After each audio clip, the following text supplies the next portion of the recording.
Oh man, good job, Sucker Punch. I can't remember the last time you made a bad game. I don't remember, because honestly, I like every Infamous, and then Ghost of Tsushima was good, and so was this, man. Ugh, God, what a good time this game was. My general thoughts overall was like, game is good, really well made, artfully made. It's one of my favorite open worlds, like kind of like nature like open worlds in years. I think my favorite map in a game ever still goes to Cyberpunk, but this is up in the conversation, like number 3 or number 2, like they're with Red Dead Redemption and stuff like that. So genuinely amazing map, and it's so fun to travel. It was like you saw it, right? You saw most of my time with this game. It's so easy to just get lost. It's so easy to just walk on the path that you're going on, and a bird just shows up saying there's something over here. Did you want to look at that instead? And you're like, sure, I guess. And then sometimes it was something you were excited about, and sometimes it wasn't, you know? Like, and that was kind of as the game went on, the like, oh, do you want to get distracted by something else would happen, and you're like kind of like respectfully, I don't. I kind of just want to keep pushing forward, and that happens. I don't know if that's necessarily like a fault of the pacing in this game. I sometimes wonder if like these modern open world games are too big. I liked the size of this map quite a bit. It didn't feel ginormous. I feel like this story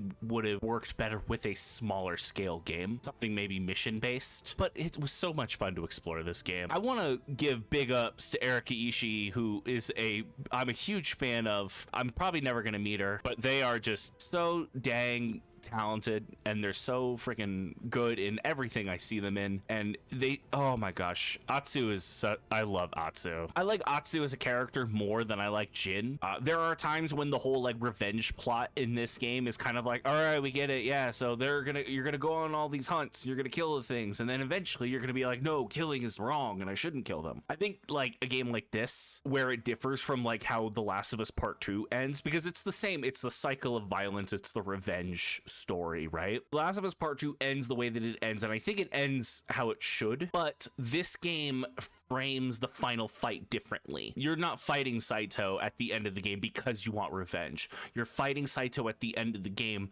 to protect the family that you've gained through your adventure in this game. And I think that ending is really strong. I think that's really a good way to do it, because you still get that growth of a character, and then you still get to, as a video game, have your final boss. And Saito's such a good villain. I was more interested by the bad guys in this game than I was by the bad guys and enemies in general of Tsushima, because in Tsushima, all you're doing is fighting Mongolians, and you can tell that they're Mongolians because they all wear the same armor, stuff like that. In this game, you had a lot of variety of like, yes, you're fighting samurai, you're fighting Ronin, and you're fighting dudes in robes. It had a very Mega Man go look for all the bosses, and I think that that's fun. I liked the level of, you can kind of go in whichever direction you want at the beginning as well. There's a lot of nice things to say about this game. It's not perfect. I think the thing that I feared that would happen happened,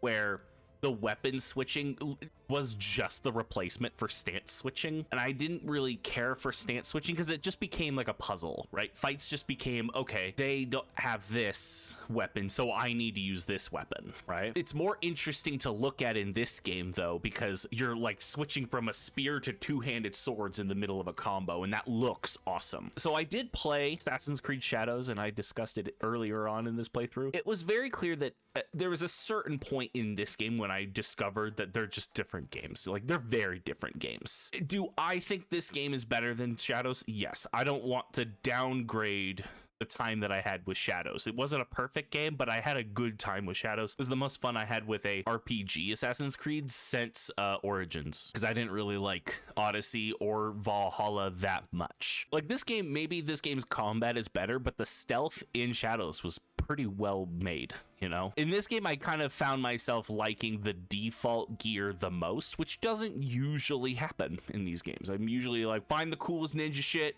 and wear that. The mask moment, like that moment of finding the mask, putting it on, and putting on the show is probably one of my favorite moments in a game this year, genuinely. This game was solid. I give it like an 8 I think an 8 out of 10 works for this game, maybe a 9. 9 might be a bit on the generous side, but I did have a really good time with this game. Yeah, the biggest issues I had were just like eventually the weapon switching just kind of just became a tool or just a chore. The narrative definitely takes a swing in the direction you expect it to, and you can tell when it's happening.